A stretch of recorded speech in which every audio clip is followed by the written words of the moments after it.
আমার সোনার বাংলা, আমার সোনার বাংলা কিভাবে বাংলার জাতীয় সঙ্গীত হইল, এটা পুরাটাই একটা হাস্যকর কাহিনী। কারণ বাংলাদেশের জাতীয় সঙ্গীত কোনো সময় বাংলাদেশের জন্য লেখাই হয় নাই। এটা যুদ্ধের বহু বছর আগে রবীন্দ্রনাথ ঠাকুর লিখছিলেন, কিন্তু এটা সুর শিলাইদহের ডাক পিয়ন বাউল গগন চন্দ্র দাসের রচয়িতা আমি কোথায় পাবো তারে এই গান থেকে চুরি করা হয়েছে। আর এই সুর রবীন্দ্রনাথ ঠাকুর নিজের নামেই চালিয়ে দিয়েছিলেন, যেমন গীতাঞ্জলি অন্য জায়গা থেকে কপি করে নিজের নামেই চালাই দিয়েছিলেন। আমি কোথায় পাবো তারে,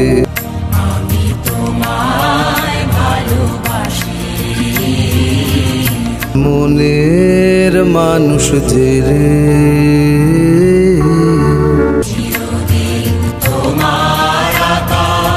হারায় সেই মানুষে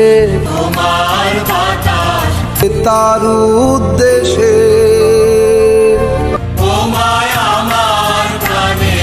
দেশে বেড়াই ঘুরে।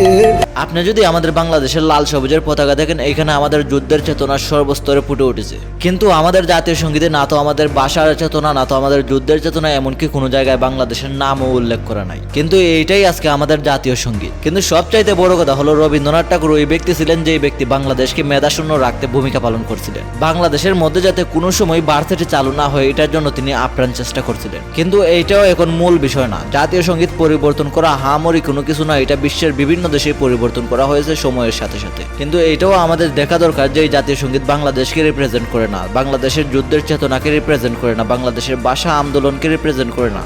এটা কিভাবে বাংলার জাতীয় সঙ্গীত হইতে পারে? কিন্তু জাতীয় সঙ্গীত এখনই পরিবর্তন হতে হবে এরকম কোনো কথা না। এটার জন্য মিছিল মিটিং করার কোনো প্রয়োজন নাই। এটা শুধুমাত্র সময়ের দরকার। যে কোনো সময় এটা পরিবর্তন করা যাবে। আগে আমাদের দেশকে পরিবর্তন করা দরকার। দেশের আইন এমনকি বিচার বিভাগকে পরিবর্তন করা দরকার। এমনকি দেশের প্রত্যেকটা সেক্টর পরিবর্তন করা দরকার। এমনকি দেশের সংবিধানও পরিবর্তন করা দরকার।